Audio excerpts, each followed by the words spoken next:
আসসালামু আলাইকুম প্রিয় দর্শক এবং শ্রোতা। আমি ডাক্তার মোহাম্মদ আসিফুল আমিন। আমি নবজাতক ও শিশুরোগ বিশেষজ্ঞ হিসেবে কাজ করছি। আমি আছি আপনাদের সাথে একটি বিষয় নিয়ে আলাপ করার জন্য। আজকে আমি যে বিষয় নিয়ে আলাপ করব সেই বিষয়টি হচ্ছে যে বাচ্চারা কিছু খেতে চায় না। কিছু খেতে না চাওয়া বাচ্চা যে কোন 6টি পন্থা অবলম্বন করলে বাচ্চাকে খাওয়ানো যাবে, আজকে আমরা সেই বিষয়গুলো নিয়ে আলাপ করব। প্রথমত হচ্ছে বাচ্চাকে জোর করে খাওয়ানো যাবে না।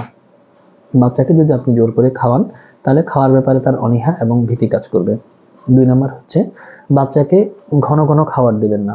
দুটি খাবারের মধ্যে অন্তত 3 থেকে 4 ঘন্টা, ক্ষেত্র বিশেষে 4 থেকে 5 ঘন্টা আপনি গ্যাপ দিবেন। এই গ্যাপ নিয়ে বাচ্চার ক্ষুধা আসবে এবং ক্ষুধা আসলে বাচ্চা খেতে চাইবে। 3 নম্বর হচ্ছে একই খাবার বারবার দেবেন না। যদি একই খাবার বারবার দিন তাহলে বাচ্চা খাবারের প্রতি অনীহা হবে এবং রুচি হারিয়ে ফেলবে। আপনি 4 নম্বর হচ্ছে বাচ্চাকে ঘন ঘন খাবার না দিয়ে ভিন্ন ভিন্ন খাবার দিন। এক এক সময় এক এক রকমের, এক এক শেপের, এক এক রঙের, এক এক স্বাদের খাবার দিন। ইভেন কি যে বাটিতে করে আপনি তাকে খাবার দিচ্ছেন সেই বাটিটিও মাঝে মাঝে পরিবর্তন করুন। তাহলে এই জিনিসটার প্রতি, খাবারের প্রতি তার আগ্রহ তৈরি হবে। 5 নম্বর বিষয় হচ্ছে যে বাচ্চাকে যদি আপনি খাবার দেওয়ার সময় মোবাইল অথবা টিভি দিন তাহলে দেখা যাবে কি বাচ্চা মোবাইল এবং টিভির প্রতি আসক্ত হয়ে যাবে। খাবার যে আসল যে স্বাদটা অথবা মজাটা সেই জিনিসটা সে অনুভব করতে পারবে না। সেজন্য বাচ্চাকে জোরাজুরি করতে যাবেন না এবং টিভি অথবা মোবাইল রেখে খাওয়াতে যাবেন না।